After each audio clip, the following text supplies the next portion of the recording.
अस्सलामु अलैकुम व रहमतुल्लाहि व बरकातहू। विषय हिंदी संयुक्त सुगम भारती, कक्षा 8वीं।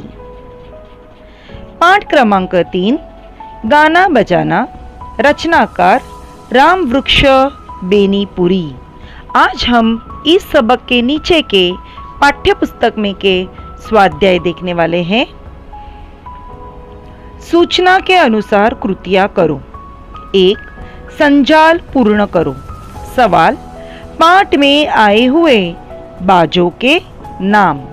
जवाब, सारंगी, वीणा, सितार, ढोल। सवाल दूसरा, पाठ के आधार पर जानकारी लिखो। 1. मरिम्बा। मरिम्बा यह एक वाद्य का नाम है। यह मैक्सिको ये देश का नाम है बच्चों, और इस मैक्सिको का काठ से निर्मित वाद्य है। काठ से निर्मित यानी लकड़ी से तैयार किया हुआ वाद्य है। इस वाद्य पर एक ही साथ 4 आदमी तक बजा लेते हैं। वाद्य का मतलब क्या? बाजा, जो म्यूजिक सुनाता है। और यह जो वाद्य है उसकी तस्वीर नीचे दी गई है। साथ में एक साथ किस तरीके से 4 आदमी बजा सकते हैं वो भी बताया गया है। सवाल दूसरा, राजा। राजा यह भी एक चीन के बाजे का नाम है। देखो बाजू में तस्वीर भी है, जवाब के बाजू में। अब कहा गया है कि पाठ के आधार पर जानकारी लिखो, तो यहाँ पे जानकारी शुरू करती हूँ मैं पढ़ना। यह चीन का प्रसिद्ध वाद्य है। एक पाट का तख्ता लटका रहता है। इस पर 16 पत्थर के टुकड़े 2 पंक्तियों में सजाए रहते हैं, जिन पर एक लाट की मुंगरी से हल्के हल्के मारकर तरह तरह के स्वर निकाले जाते हैं।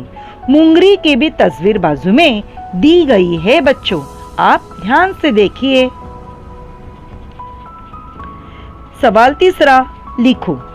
बाजा गाने को बना देता है। कैसा बनाता है? भड़कदार, दिलचस्प। यह जवाब हो गया। जापान के तार वाले बाजे कौन कौन से हैं? जवाब, सितार और सारंगी। अब हम देखेंगे भाषा बिंदु। शब्द बनाओ। बीच में दिया हुआ है समान, उसके बाजू में लिखा हुआ है उपसर्ग युक्त शब्द। जब उपसर्ग युक्त शब्द पूछा जाता है तो जो अल्फाज दिया हुआ रहता है उसके शुरुआत को एक और अल्फाज लगाने का रहता, हुर्फ लगाने का रहता है, अक्षर लगाने का रहता है। और जब प्रत्यय युक्त शब्द पूछा जाता है तब जो दिया हुआ अल्फाज है उसके आगे यानी उस अल्फाज के बाद में एक हुर्फ लगाया जाता है। जैसे समान, उसके आगे अ लगाकर असमान हुआ, और समान के बाद में ता लगा के समानता हुआ। प्रत्यय, ये जो अल्फाज दिया हुआ है उसके और आगे की तरफ लिखा हुआ जो रहेगा उसे हम प्रत्यय बोलते हैं, यानी उस अल्फाज को जोड़कर आगे जो अल्फाज आता है या जो हुर्फ आता है वो प्रत्यय रहता। और उपसर्ग युक्त यानी जो अल्फाज दिया हुआ है उसके शुरुआत को जो जोड़ा हुआ रहता है उसे बोलते हैं उपसर्ग। अब दूसरा सवाल, सुर।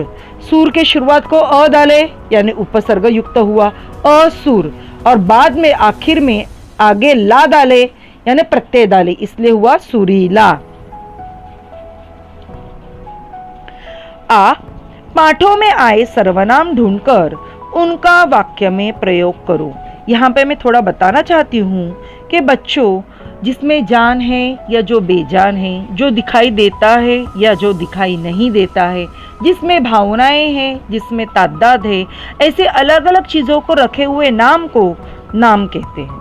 और इसी नाम के जगह पे हम जो अल्फाज इस्तेमाल करते हैं उसे सर्वनाम कहते हैं। जैसे कुछ मैं, तुम, वह, हम, आप, यह, कोई, जो, कौन, वे, ये सब क्या हुए? सर्वनाम हुए। तो अब यहाँ पे कहा है कि पाठों में आए सर्वनाम ढूंढकर उनका वाक्य में प्रयोग करो। तो मैंने यहाँ पर जवाब में पाठों में आए हुए सर्वनाम लिखे हुए हैं और उनका वाक्यों में इस्तेमाल किया हुआ, प्रयोग किया हुआ जुमला भी लिखा हुआ है, वाक्य भी लिखा हुआ है, वही पढ़ते जाती हूँ। एक, मैं अपने काम खुद करता हूँ। तुम बाजार कब जाओगे? वह हमेशा समय पर पाठशाला जाता है। हम एक ही स्कूल में पढ़ते हैं। आप, चलिए आपको पाठशाला छोड़ देता हूँ। यह हमारा बंगला है। कोई, कमरे में कोई बैठा है। जो परिश्रम करेगा वह सफल होगा। कौन, तुम्हारा कमरा कौन सा है? वे लोग चले गए। स्वयं अध्ययन। भारतीय शास्त्रीय संगीत परंपरा की संक्षिप्त जानकारी लिखो। उत्तर, भारतीय संस्कृति में संगीत का स्थान महत्वपूर्ण है, यानी अहमियत वाला है। संगीत को भारतीय संस्कृति की आत्मा कहा जाता है।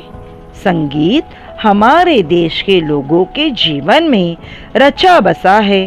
भारतीय शास्त्रीय संगीत के इतिहास में स्वामी हरिदास, तानसेन, अमीर खुसरो आदि के नाम अमर है।